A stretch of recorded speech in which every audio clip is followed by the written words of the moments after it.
Hello, I'm Dawn Davies, and welcome to the Whisky Exchange Whisky Show virtual magazine. I am super excited to have Dr. Bill Lumsden here today. Now, I met Dr. Bill quite some years ago, actually, and one thing I always associate with Dr. Bill is the fashion brand Missoni. So we both have a love of Missoni, so every time I think of you, I always think of Missoni. So, Dr. Bill, super, super lovely to have you on today. Thank you. That's a really nice introduction, Dawn. And actually, I'm just thinking, I made a little film for the United States yesterday in my lab, and I actually had a Missoni tie on. But today, I'm sorry, it's a Valentino one I've got on today, so must try harder. Now you remember that every time you see me, you have to wear Missoni. I don't know why that always sticks in my mind. I think it's probably because, like, at the time I was working for Selfridges, and you know, I had just bought my first Missoni top. You know what I'm thinking here, actually, and you mentioned Dave Broom earlier, but when I attended the show about 3 years ago or 2 years ago at the opening night, the sort of social reception, I had a Missoni t-shirt on because I remember Dave Broom pointing it out. That's right. I remember that because we were all having dinner, weren't we? No, that's right. But yeah, so I mean, you are obviously much more famous for being the lord of everything, Ardbeg and Glenmorangie, of course. And you know, one of my absolute favorite drams is the Glenmorangie 10. And I just think there's such beautiful, beautiful fruit on it. You know, it's just got this lovely vibrancy, and actually, you know, it's kind of one of those ones that you forget about, and then when you go back to it, you're always like, I love it. You know, it's a crowd pleaser. It's one of these things that I think must be, or certainly should be, on every drinker's repertoire. And you know, you might not be drinking it all the time, but there's a number of ones. And you know, I'm thinking obviously also of things like Richard's Dalmore 12-year-old. And I think a lot of these so-called entry-level expressions get overlooked sometimes. And you know, obviously in my role, Dawn, I can drink anything from Glenmoe or Ardbeg, but the original, the 10-year-old, is my favorite. That's the one I go back to all the time. And I think, you know, what I love about it, it's such a versatile drink. You know, it's super good in a highball. It's really nice in sort of just neat, you know, with ice. It's just one of those ones that it's an everyday drinking whiskey. And I think you're right, we forget about those everyday ones. We always think about the special ones, or, you know, the old and rare ones. But actually, those are the ones that probably give us the most pleasure in a funny way. And you know, some of your the audience might be horrified at this, but you know, throughout the close down, on more than half a dozen occasions, I've had my original with ginger beer and lime in it. I like worth trying. Worth trying. Yeah, I'm there. And you know, one of the things I always think about, and I always love about Glenmorangie, is, you know, especially the new Kindruin, which I think is just delicious. And we were talking about this earlier. So Dr. Bill and I were having a little bit of a kind of geek out session just now, talking about this, and then just totally went off on a tangent. And you know, it's the use of wine casks. You know, my background's wine. I love wine, and I often struggle with wine casks in whiskey. Not so much the fortifieds, because I think, you know, that they're more common. But it's these sort of wine cask finishes and things like that. Because one of my biggest problems is sulfur. And you know, we were talking about this a lot earlier. The one thing I never find in your casks, any of your wine casks, be that sherry, fruit, is a sulfur problem. And you know, how are you combating that? What are the kind of things that you think are super key on that? Yeah, no, it's a very interesting topic, Dawn, and you know, wine casks, as you said, I've used them extensively, and I continue to experiment with all sorts, and there's plenty new products coming in the pipeline with that. But there's two big challenges with wine casks, and the first of these is if they're made of French oak. French oak has a high level of tannin, and it can give a lot of astringency to the palate of your whiskey. So you need to be careful with that. And if I think of our own Glenmorangie Nectar d'Or, my preference is for the barriques to have been used for more than one vintage, because you still get the same impact from the Sauterne wine, but you get less of the tannin in there. But as you said, the bigger problem can be sulfur. So the way I've combated that, and you know, it's after many conversations with our dear mutual friend Mr. Jim Murray, who is absolutely paranoid fanatical about sulfur, I have changed the specification. So all of my wine casks, whether it's from Jerez in Spain or Oporto in Portugal or from France or elsewhere, the specification is absolutely no sulfur treatment after emptying of the wine. Now, the downside to that is that occasionally there can be one or two casks that have gone sour in transport. But, you know, of course, we nose every single cask like that before we fill it anyway. So they just get weeded out. And I think it's a price worth paying to negate the impact of sulfur on the taste profile. So it's basically all to do with the specification. And I think that's super, you know, super key. And I think a lot of people probably just go out and just buy wine casks. And I think they're not really thinking about the wine that went in there, because a lot of problems I have is actually also from the tannin is 100% right, but I think they're picking wines that have big tannins. Yeah. And don't know how to control those. So for me, I'm always amazed that people don't use more New World. Yeah. Especially when we're talking red wine barrels, because they have juicier, softer, riper tannins when they've gone into the barrel. So, you know, I think that's also really interesting, is, you know, where you're sourcing your barrels. And, you know, it's, again, you've touched on something really interesting there, Dawn, because I have used barrels from Bourgogne, from Burgundy, quite extensively over the years, with, I have to say, some very mixed results. But more recently, we got hold of some New World Pinot Noir barrels, of course, from the legendary... I wonder who from. Yes, from a legendary other part of the Moet Hennessy group down in New Zealand. And I used it for Ardbeg, so Ardbeg Black, this year's release. And the results were really very interesting.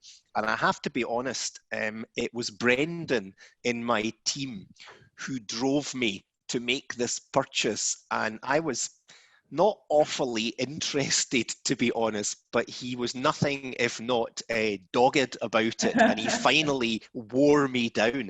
And my goodness, the results are amazing. I absolutely love it. It's probably my favourite Ardbeg I've made over the last 5 or 6 years.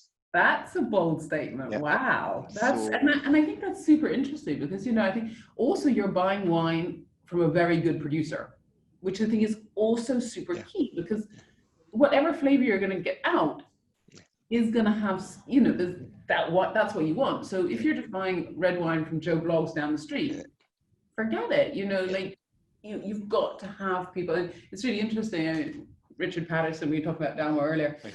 Me and Mr. Pete have a barrel love, so I go off and find him winemakers. Because it's so key, that partnership. Yeah. And knowing that those barrels, because if they're not buying good barrels, you're not going to get good barrels. Yeah. So interesting. And it is, you know, I'll never forget on my first ever visit to Bourgogne in France, and it was my new supplier at that time, a company called Tonnellerie François Frère, who actually now own Speyside Cooperage. They didn't at that time, but they had a lovely young gentleman called Arnaud Orcel de Saguet, and he was a whiskey and wine lover, and he had started to sort of semi-stalk me a little bit and contacted me and just said, is there anything we can do together? And I mean, I think this was in about 2004, 2005, something like that. And you know, that meeting led to the creation of Glenmorangie Nectar d'Or, for example. But I used to keep joking with Arnaud and say, Arnaud, when are you going to send me my bottle of Montrachet? And of course, I wasn't talking about Chassagne or Poligny. I was talking about the big boy. And Arnaud always joked, he says, well, Bill, you need to come to France to collect it. So one day I thought, right, and I did. And, you know, it was almost like I had died and gone to heaven. And not only did I have a super visit, but it led directly to the purchase of some very interesting barrels. For example, the casks from Clos de Tarte that I used for Companta. Yeah. So, but you know, the winemakers are, I would say, even more fanatical about their barrels than Richard Patterson and Bill Lumsden. Yeah, and you're 100% right. It's very interesting. We're going to be doing a talk on barrels, and especially so we've got Olivia Humbrecht and Ken Forrester, because Ken actually gives barrels to Upper Valley. And you know, it's so interesting because I was just like, me and Dave, when we were talking about it, I was like, we need to have winemakers on this panel because they understand barrels. And when you say Olivia Humbrecht, you're talking presumably about from Zint Humbrecht, who are my favourite Alsatian producer. Beautiful wines, absolutely beautiful wines. Now, what about a Gewürztraminer? Right, I do quite like it. My preference is more towards Riesling and Pinot Gris. The challenge about that is because one or two of my colleagues have said to me, Bill, why don't you do a Gewürztraminer finish? But of course, you know the answer to that, Dawn, is that these wines are not barrel aged. No. I mean, a couple of people probably do a little bit, but that's tiny little but it bit. would be 6 months max, which is just not going to give you anything. You know, whereas the muscats and the you know those kind of ones are better. But I mean, I can just see actually Glenmorangie and a Gewürz would work so well because of those pretty fruits on both of them. I think it would be a really match made in heaven. Two of my favourite wines in the world have been on my very long wish list for many years, more than 20 years. And one of them, even although I know someone who knows the family who makes this very famous wine in the Middle Eastern part of the world, there's just no danger. They will not let the barrels go. But the other one, which also is a wine with real cult status, I finally managed to get my sweaty hands on them. So maybe in 2 to 3 years' time, there'll be something interesting coming from Glenmorangie. I'm not saying any more, but I'm giving you a little, I'm going to give you little teasers, Dawn, to see if you can guess what it is, but it's certainly one of my favourite red wines. Well, the Middle East one I know. I've got that one. That would be a very interesting barrel to use because I find that they have quite a lot of Brettanomyces on them. So they really do. Yeah. Very interesting how you'd manage that. I actually like a bit of Brett character. I think it's most interesting. That meatiness. Yeah, definitely. It's almost like a peatiness in a really weird way. I remember when I first started Whisky Exchange, and I kept on saying to Skinner, it's got Brett on it. It's got Brett. He's like, it's Pete, Dawn. So no, I mean, like, I think that's very interesting. So you're gonna have to give me little clues, and I'll see if I can work. I will do. I'll try and think about it. But you know, I think that's what's, and I love what you guys have done with wine casts, and I think actually just generally in casts, because you know, with some of the stuff you did in America with the Ozarks and you know, sourcing those different tree, for want of a better word, types, you know, whether but so specific as to forest, and you know, and you really have a difference. And I think a lot of people don't really think about the real difference within a forest, not just the big forest. I mean, it's terroir specific, and it's absolutely. And you know, I inherited the sort of bones of a fledgling program when I moved into this role, but it has just about died for reasons of that, I have to say. But I am, like Brendan, also very dogged and determined, so I managed to resurrect the whole thing.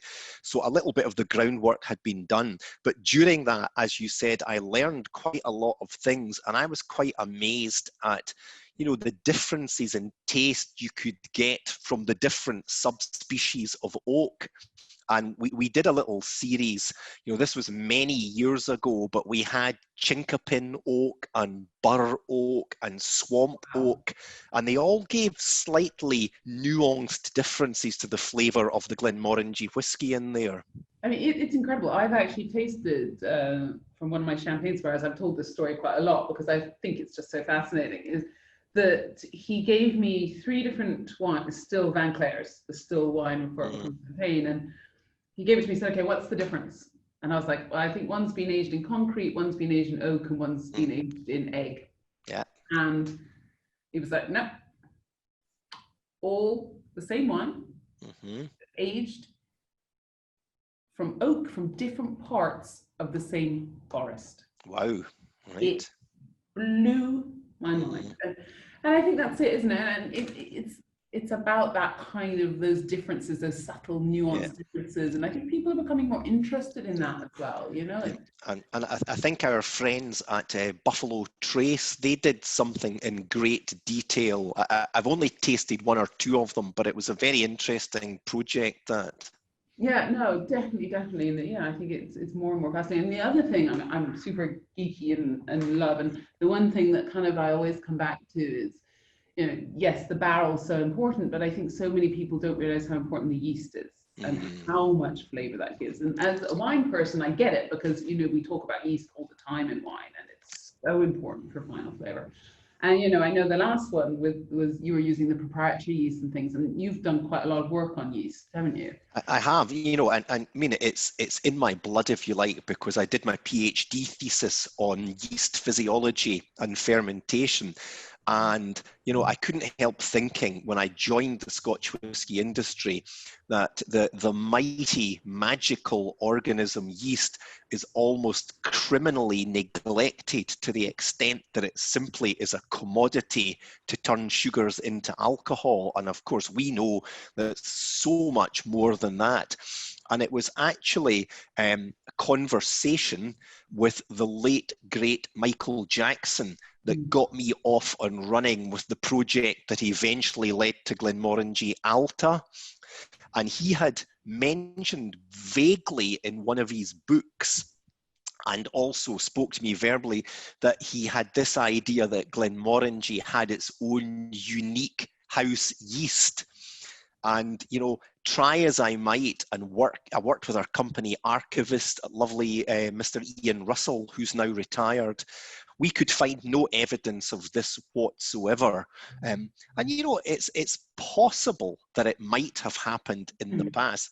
So that's when I decided there and then we were going to have our own unique yeast strain. And of course, I found it on the ears of barley, the Cadball barley, because I knew as a cereal scientist as well that barley in the fields is absolutely covered. As we would say in Scots English, it's hoaching with the stuff. Hoaching, I love it. so you, and you know, it's the differences weren't black and white, and you know, they're not as extreme as it would be from using a completely different species, because I did feel that if I was starting to muck around and look for things like Brettanomyces or Schizosaccharomyces, I probably wouldn't end up making much whiskey. So it was a strain of Saccharomyces, but it was a different one, and there was subtle taste differences in there. And I honestly think this is an area that many people in the Scotch whisky industry are currently experimenting with. Well, I don't think I know that's the case. So I think we're going to see some interesting new products coming out of that. And do you think, because like oftentimes when I'm tasting old whiskies, so, you know, sort of 60s and back, you know, I'm lucky enough, Sekinda has a wonderful collection and occasionally lets me have a little dram. And, you know, there was always this amazing fruit on these old whiskies. And I always wondered, was it because of the yeasts? they were not using these sort of very mass-produced, you know, they were using more localized or at least different types of yeast, not this sort of big mass market brewer's yeast, as it were, which was all about yield, yield, yield. Yeah, no, there would be probably a number of reasons for that. And I know it's something I'm quite often asked about during interviews. And what I always start off by saying to people is, I said, be careful here, because while you may have tasted some absolutely stunning whiskey from the 1950s and 1960s, you could also have tasted some undrinkable rubbish from that period as well, and I have done. But back in these days, there's a couple of things that most of the distilleries were using a combination of distilling yeast and brewer's yeast, and I personally believe that after the demise of the use of brewing yeast, I think we lost a little bit of character. And you know, I am still working on looking at reintroducing that. So I think there was that. But the other thing is that back in these days, as you rightly said, Dawn, it wasn't so much mass production, there wasn't the same volume, and we were also dealing with different barley varieties, where the barley had almost certainly been malted much more slowly over a 7 to 8 day cycle. And I've done one or two little experiments, and I don't want to say too much about this because I want to keep my powder dry. But you know, if you go back to doing things in a very old-fashioned way, and I'm also talking about having an old-fashioned mash tun as opposed to a modern lauter tun, and the lauter tuns can whip a mash through in less than 4 hours. But again, it's a whole combination of factors, and it might even be something to do with direct fire distillation as well. And you know, if you speak to George's dad, John Grant, he is a very passionate advocate about direct firing of stills. So I think you may well be picking up more fruit there, but I think there's a number of different things all coming together. Because I mean, it's quite interesting, because I always go back to wine, and just because it's my frame of reference, and it's that long fermentation time as well, I'm guessing.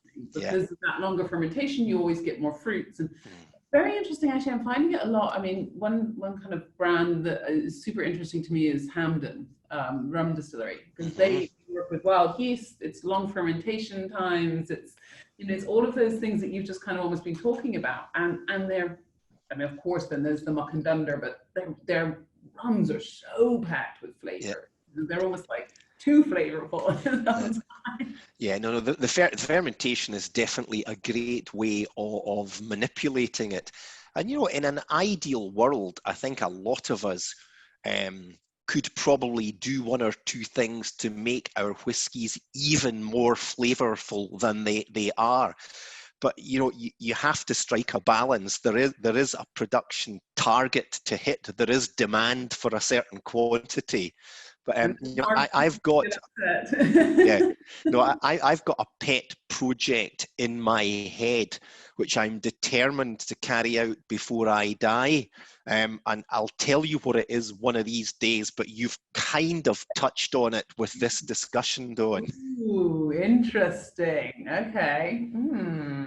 I love it. Are you going to do a dunder pit in Scotland? Well, that wasn't quite what I was thinking, but you never know. I can see it now. Go back to your compost. It is interesting, and actually, I didn't think about the direct fire thing, which I think, would that give you more texture as well? Or? I don't know. I really don't know is the answer, because I've never actually distilled with direct firing myself. What I do know is that direct firing of your wash still can lead to difficulty, because if you're not careful, you can burn the yeast cells onto the bottom, which is not a good idea. But I think, to be honest, you would be better off speaking to John Grant about that, because he has some theories about it. The one thing I would say is that with the advent of steam distillation, you've got much more control over what you're doing.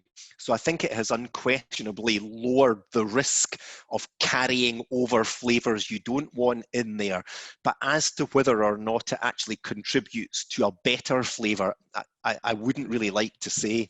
It's interesting. I mean, distilling on the lees is very interesting. I mean, Yeah. in cognac is Yeah. the classic place for that. And you know, yeah, that kind of burning of the lees is, you know, the people that like to do it, and people that don't, like, I'm not touching it. But no, I mean, yeast is it's such a flavor enhancer, and you know, it is so exciting, and I'm so excited that you're doing more experiments with it, because Absolutely, yeah. No, we've got all sorts of things going on, and we actually were going to be releasing this year a very exciting Ardbeg product, but we've put it on ice, and we will probably release it either next year or the year after. But that it has been fermented in a very funky way indeed. oh, very exciting. And then you know, are you finding those funky flavors are really kind of coming through, or? Very much so. Now, obviously, if you do something like that and you're playing around with the fermentation, you need to be careful with your maturation, because obviously whacking it straight into a very rich sherry cask, you're probably going to lose a lot of the point of difference.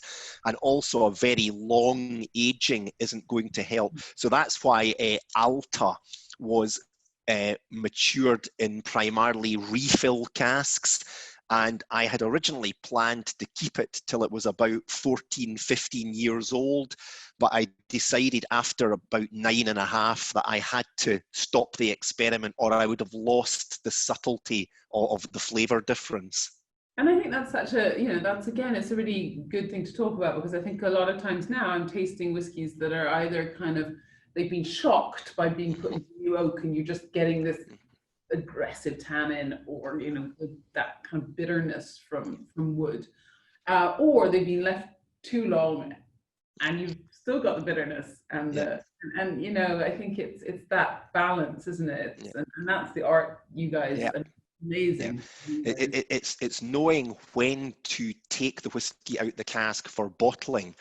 And you know, please remind me of that fact when we come to talk about this bad boy here. Because, this bad boy here. Well, you think we should talk about it? It has come in. Yeah. Okay. So that was a rather unsubtle prompt there. But you know, I'm holding up the packaging here, and this is a great bit of fun here. You know, it will raise a few eyebrows. People will say, "Oh, they've gone mad again at Glenmorangie." But every time you do a new release. Yes, it's something. But this is a particularly extreme example, and the genesis of this goes back to the late 1990s, Dawn, and it was a period where I first moved into this job, and of course went mad with experimentation, and you know, tried all sorts of things like the chocolate malt that led to Signet, the original Chateau d'Yquem casks that led to Nectar d'Or, etc., etc. But one of the things I got hold of fairly quickly was Hungarian Tokaj wine casks. And I think I can genuinely, hand and heart, say I was probably the first distiller in Scotland in modern times, who knows what happened many years ago, to use Tokaj casks. And I took a good old 10-year-old Glenmorangie and put it into, I think I had about 7 or 8 of these casks, put it in for finishing. And after about 11 months, the taste profile was utterly sublime, and I was just so good. Now, for whatever reason, I got distracted, kind of forgot about that wee experiment, and then went back when the whiskey was 13 years old. So it'd been in the Tokaj cask for 3 years. Oh my goodness, it was awful. Tannin, so astringent, so bitter, and of course the casks were made of Hungarian oak. So I should have realized that. But, you know, I kicked myself every year since then about that missed opportunity. And then finally, about 4 years ago, I thought, right, I'm going to give this another go. And I had a contact in Royal Tokai, a lovely gentleman called Charlie Mount, who used to work for Moet Hennessy UK. You may even have met him. So he got me the casks for that. And this time I did not take my eye off the ball. And I sampled all of the casks. And it was a bigger batch this time. I sampled them every month for a year and decided that was it. A year, just over a year, I think, was quite enough. So the whiskey had actually been sitting in vat for nearly a year before we bottled it. But I did not want to make the same mistake twice. And happily, I did manage to get this nice balanced combination of flavors, and the lovely, lovely, rich dessert-like flavors made me think of, for example, the lovely pineapple upside down cake my daughter once made me for my birthday. So when I was speaking to Louise in our marketing department, to be honest, she wasn't overly excited at the prospect of yet another wine cache finish from Glenmorangie. But when I started to describe the flavour, she came alive, and that's where the idea of a tale of cake came from. So we've partnered with the famous pastry chef Dominique Ansel. Yes. We were actually supposed to be having a launch event this month in New York City with Dominique. Obviously, that's not happening, but we're still launching the product. So we're calling it a tale of cake. The packaging is reflective of things cake-like and confectionery.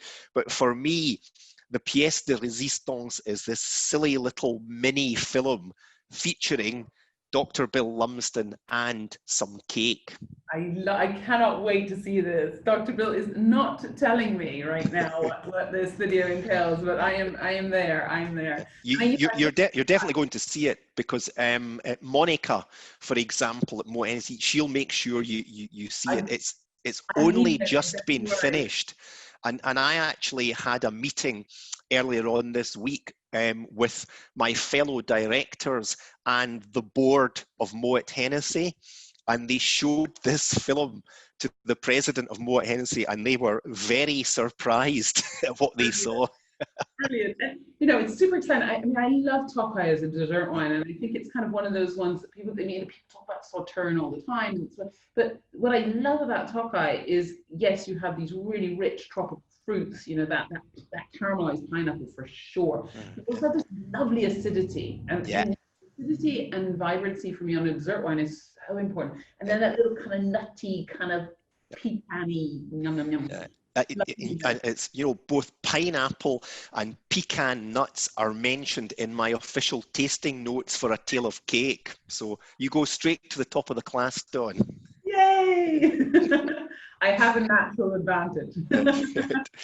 But yeah, you know, it was also a conversation with a gentleman who used to be the president of Moet Hennessy Latin America, a lovely gentleman called Davide Markovic.